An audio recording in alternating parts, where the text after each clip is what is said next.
शिक्षार्थियों, आप सभी का बहुत बहुत अभिनंदन। मैं डॉक्टर राधा शर्मा, सहायक प्राध्यापक हिंदी भाषा एवं साहित्य विभाग, डॉक्टर सी.वी. रमन विश्वविद्यालय, करगी रोड, कोटा, बिलासपुर, छत्तीसगढ़।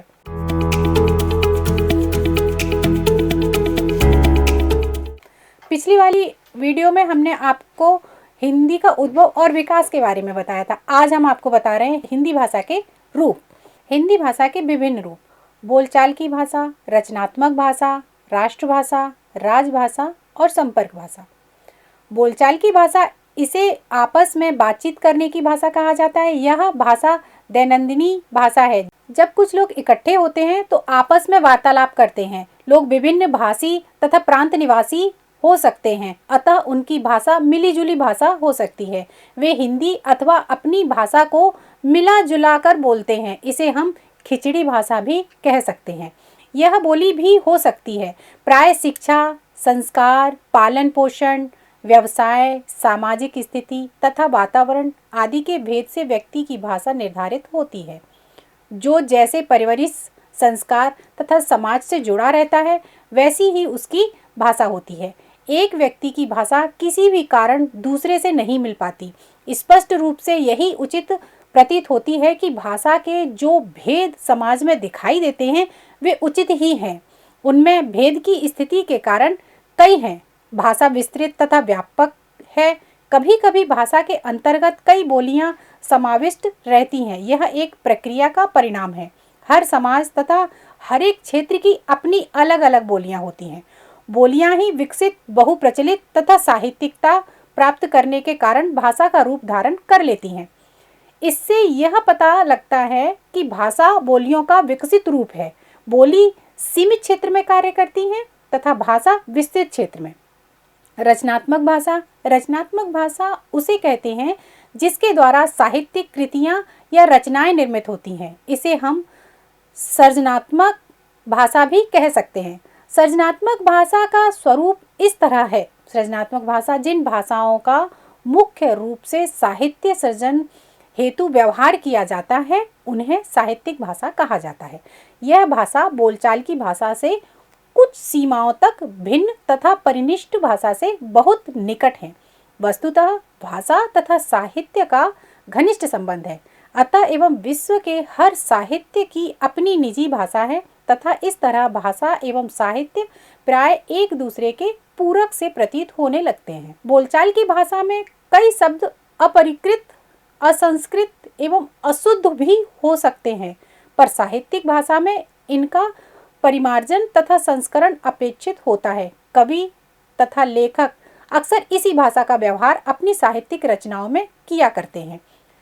यह भाषा युगानुरूप कई परिवर्तन के सोथान पर चढ़ती उतरती रहती है। उदाहरणार्थ हिंदी को ही ले सकते हैं।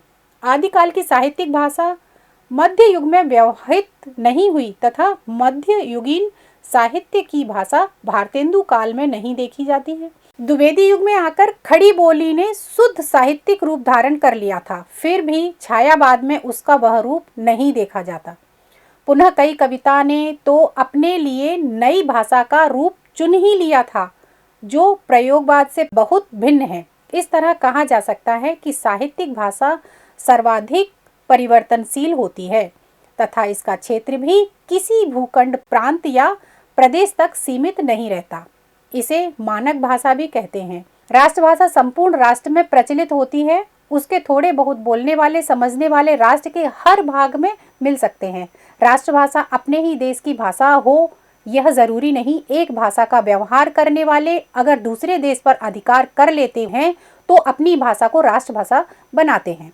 अंग्रेज अमेरिका एवं ऑस्ट्रेलिया में न सिर्फ बस गए, वहां का एक शासन भी प्राप्त कर लिया। इन दोनों देशों की भाषा अंग्रेजी है। यह बात दूसरी है कि यह अंग्रेजी इंग्लैंड के अंग्रेजी से भिन्न है। अंग्रेजों ने अपने भारतीय शासन में अंग्रेजी को भारत की संपर्क भाषा तथा अधोषित राष्ट्रभाषा बना दिया था। आज अंग्रेजों को यहाँ से गए बहुत वर्ष हो गए तथा हिंदी भारत की राष्ट्रभाषा घोषित कर दी गई, लेकिन इसके साथ साथ अंग्रेजी भी चल रही है। पहले अंग्रेजी को 15 वर्ष के लिए ही हिंदी की राष्ट्रभाषा बनाया गया था, लेकिन दक्षिण भारत के हिंदी विरोध से लगता है यह व्यवस्था अनंत काल तक चलेगी। संपर्क भाषा। संपर्क भाषा वह भाषा है जिसके द्वारा हम दूसरे व्यक्ति से, राष्ट्र या भाषी से अपने विचारों का आदान प्रदान अथवा बातचीत इत्यादि करते हैं या उससे संपर्क स्थापित करते हैं। इसका एक रूप माध्यम भाषा भी है जो इस तरह है। माध्यम भाषा। माध्यम का अर्थ है वह उपकरण जिसके द्वारा हम कोई कार्य करें। हम अपनी अभिव्यक्ति भाषा के माध्यम से करते हैं। सामान्य रूप में माध्यम भाषा वह भाषा है जिसके द्वारा हम अपना कथन कहते हैं एवं माध्यम भाषा द्वारा शिक्षा प्रदान की जाती है। भाषा के द्वारा ही शिक्षा प्रदान की जाती है, अतः हम कह सकते हैं कि माध्यम भाषा भाषी का वह रूप है जिसके द्वारा हम शिक्षण कार्य करते हैं। यह भाषा हर प्रांत, प्रदेश तथा देश में विभिन्न विभिन्न रूपों में होती है। जैसे भारत में शिक्षा कई भाषाओं द्वारा प्रदान की जाती है, जैसे उत्तर प्रदेश, मध्य प्रदेश इत्यादि। हिंदी भाषी राज्यों में हिंदी शिक्षा का माध्यम है, लेकिन इन प्रदेशों में अंग्रेजी के माध्यम से भी शिक्षा प्रदान की जाती है। कुछ विषय ऐसे हैं जिनकी शिक्षा अंग्रेजी में ही दी जाती है। विदेशों में वहाँ की भाषा की शिक्षा का माध्यम है, जैसे इंग्लैंड तथा यूरोप के कई देशों में अंग्रेजी भाषा में शिक्षा दी जाती है। जापान में जापानी, चीन में चीनी, रूस में रूसी, फ्रांस में फ्रांसी भाषा शिक्षा का माध्यम है। अतः ये सभी माध्यम भाषाई हुई। माध्यम भाषा का दूसरा रूप भी है जिसे हम अनुवाद की भाषा कहते हैं। जब दो भाषा भाषी मिलते हैं जो सिर्फ अपनी ही भाषा के जानकार हैं तो उन्हें आपस में समझना कठिन होता है। ऐसी अवस्था में द्विभाषी उनका माध्यम बनता है। वह दोनों भाषाओं का ज्ञाता होता है तथा अनुवाद कर एक दूसरे को उनके विचार समझाता है। इस अवस्था में हुई द्विभाषीय की भाषा का माध्यम भाषा कहलाता है। भारत के कई प्रांतों, गुजरात, महाराष्ट्र, केरला, तमिलनाडु, आंध्र प्रदेश इत्यादि भिन्न भिन्न प्रदेशों में शिक्षा का माध्यम उनकी देसी भाषाएं जैसे पंजाबी, गुजराती, मलयालम, तमिल, तेलुगु, कन्नड़ आदि। प्राय इन प्रांतों में शिक्षा का माध्यम दो भाषाओं में होता है, अंग्रेजी, प्रांतीय भाषा। अंग्रेजी आज अंतर्राष्ट्रीय भाषा बन गई है एवं भारत में आज भी इसे आवश्यकता से ज़्यादा महत्व दिया जाता है। अंग्रेजी माध्यम के लाखों विद्यालय भारत में संचालित हो रहे हैं। गाजीपुर, बलिया, बनारस, बस्ती, मिर्ज़ापुर, जौनपुर, देवरिया आदि क्षेत्रों में बोली जाती है। लोक साहित्य की दृष्टि से भोजपुरी संपन्न भाषा है, पर इसमें शिक्षा साहित्य की कमी है। वर्तमान में भोजपुरी सिनेमा का माध्यम है, इसमें ग वर्ण का प्रयोग प्राय नहीं है। मगही मगध प्रांत में बोली जाती है। इसमें पटना, गया, हजारीबाग, मुंगेर शामिल है। मगही तथा भोजपुरी में काफ़ी समानता है। इधर हिंदी का भी काफ़ी प्रभाव पड़ता जा रहा है। मध्यकालीन संत कवियों की भाषा में मगही के शब्द मिलते हैं, तथापि साहित्यिक दृष्टि से मगही का कोई महत्वपूर्ण स्थान नहीं है। इसकी उत्पत्ति भागदी अपभ्रंश से हुई है। मैथिली साहित्य की दृष्टि से मैथिली संपन्न भाषा है। प्राचीन कवि विद्यापति से लेकर आधुनिक कवि नागार्जुन तक कई कवि तथा साहित्यकार इस भाषा के हुए हैं। मैथिली क्षेत्र से संबंध होने से यह मैथिली कही गई है। विशुद्ध मैथिली दरभंगा, पूर्णिया, मुंगेर तथा भागलपुर में बोली जाती है। मैथिली की उत्पत्ति मागधी अपभ्रंश से हुई है। भोजपुरी एवं मैथिली के उच्चारण में काफ़ी समानता है। मारवाड़ी मारवाड़ में बोली जाने के कारण इसे मारवाड़ी कहते हैं। पहले मरुभूमि, मरुदेश, मखड़ भी इस क्षेत्र को कहते थे। जोधपुर, जैसलमेर, बीकानेर मारवाड़ी भाषा के क्षेत्र हैं। शिक्षा, साहित्य तथा लोक साहित्य की दृष्टि से यह भाषा संपन्न है। इसका विकास सौरसैनी अपभ्रंश से हुआ है। मेवाती मेवा जाति के नाम के आधार पर मेवात तथा मेवात क्षेत्र में बोली जाने के कारण इसका नाम मेवाती है। इसका क्षेत्र दिल्ली, गुड़गांव, करनाल, भरतपुर तक है। इसमें साहित्यिक उपलब्ध नहीं है। जयपुरी इसका केंद्र जयपुर है एवं दूसरा नाम ढूंढानी भी है। राजस्थान के पूर्वी भाग जयपुर आदि में यह बोली जाती है। इसका कारण विकास सैरसैनी अपभ्रंश से हुआ है। मालवी यह सैरसैनी अपभ्रंश से विकसित है। इसमें साहित्य तथा पर्याप्त लोक साहित्य मिलता है। शुद्ध मालवी उज्जैन, प्रतापगढ़, रतलाम, इंदौर तथा देवास में बोली जाती है। यह ओंकार बहुला भाषा है। इसमें मध्यम ई तथा उ का अ कर देने की प्रवृत्ति है, जैसे पंडित, पंडित, सगुन, सगन।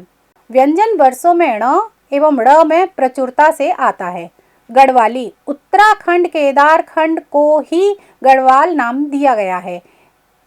टिहरी, गढ़वाल, चमोली तथा उत्तरकाशी में यह बोली जाती है। इस पर पंजाबी राजस्थानी का प्रभाव है। इसमें मात्र लोक साहित्य मिलता है। कुमाऊनी, कुमाऊं का अन्य नाम कुर्माचल है। इसका क्षेत्र नैनीताल, अल्मोड़ा एवं पिथौरागढ़ तक फैला हुआ है। इस पर राजस्थानी का प्रभाव है। नेपाली, आज यह नेपाल देश में प्रचलित है तथा वहाँ की राष्ट्रभाषा है। इसकी कोई विशिष्ट साहित्यिक परंपरा नहीं है। व्याकरण की दृष्टि से सभी पहाड़ी भाषाएं ओंकार बहुला है तथा क्रिया रूपों में एक रूपता है। इनमें सानुनासिक स्वरों की अधिकता है। सार रूप में हम कह सकते हैं कि भाषा वैज्ञानिक दृष्टि से भारत हिंदी भाषी क्षेत्र विविध महत्वपूर्ण बोलियों का जीता जागता जनालय है। इस क्षेत्र की कई बोलियों में वह जीवन शक्ति मिलती है जो उसमें स्वतंत्र भाषा की भावना पैदा करती है। किसी भाषा या बोली की यथार्थ सामर्थ्य का ज्ञान हमें उसके साहित्य से या उसकी अभिव्यंजना के प्रस्तुत रूप से सहज ही प्राप्त हो जाता है। अनुभाग काम करता है। इस अनुभाग की भाषा एवं लेखा अनुभाग की भाषा में पर्याप्त अंतर रहता है। गहराई से देखने पर प्रशासन अनुभाग की भाषा प्रशासनिक भाषा होगी तथा इन सभी अनुभागों का कार्य जिस भाषा में चल रहा है वह राजभाषा ही है। क्योंकि राजभाषा एक विशिष्ट अर्थ में प्रयुक्त पारिभाषिक शब्द है, इसीलिए यह लाभकर होगा कि पारिभाषिक शब्द में सर्वत्र एकता बनी रहे। एक अर्थ के लिए जो शब्द निर्धारित किया गया है उसे ही उपयोग में लाया जाए। पारिभाषिक शब्द की अनेकता अब वैज्ञानिक अध्ययन हेतु लाभकर नहीं मानी जाती है। यह उलझन तो पैदा करती ही है, साथ ही प्रत्यक्ष बोध से प्राप्त आधार सामग्री का वहां से सम्मिश्रण कर देती है, जहां हर इंद्रिय प्रत्यक्ष के पृथक विशेषाध्ययन की आवश्यकता आज की प्रधान पद्धति है तथा इसीलिए विभिन्न पक्षान्वेषी पृथक विज्ञानों का जन्म हुआ है। हिंदी एक शब्द एक सब प्रत्यक्ष सिद्धांत के अनुसार चलने का कठिन प्रयत्न कर रही है। डॉक्टर पी गोपाल शर्मा का यह कथन इस बात की पुष्टि करता है। इसलिए अब दफ्तर की भाषा से संबंधित अर्थ को अभिव्यक्त करना हो तो सिर्फ राजभाषा शब्द का ही प्रयोग करना चाहिए तथा सरकारी भाषा, कामकाज की भाषा, दफ्तरी भाषा आदि शब्दों के प्रयोग से बचना चाहिए। राज शब्द विशेष अर्थों में हिंदी में संविधान निर्माण काल में ही ऑफिशियल के अर्थ में उभर कर सामने आया। अपने एक पत्र में केंद्रीय सचिवालय हिंदी परिषद नई दिल्ली के महामंत्री श्री जगन्नाथ जी ने भी इसे तथ्यों को मानते हुए लिखा है कि जहां तक मैंने खोज की है, राजभाषा रा शब्द का सबसे पहले प्रयोग स्वतंत्र भारत के संविधान में हुआ। इससे स्पष्ट होता है कि राजभाषा शब्द का पहल प्रयोग स्वतंत्र भारत के संविधान में ही हुआ है। उपयुक्त विवरण से यह निष्कर्ष निकाला जा सकता है कि अंग्रेजी में ऑफिशियल लैंग्वेज शब्द भारत के संविधान के भाग 17 में लिखा गया है, वही शब्द संविधान के हिंदी संस्करण में राजभाषा के रूप में अनुवादित किया गया है तथा यह अनुदित रूप अपने में भारतीय संस्कृति एवं देसी भाषिक प्रकृति को आत्मसात किए हुए हैं।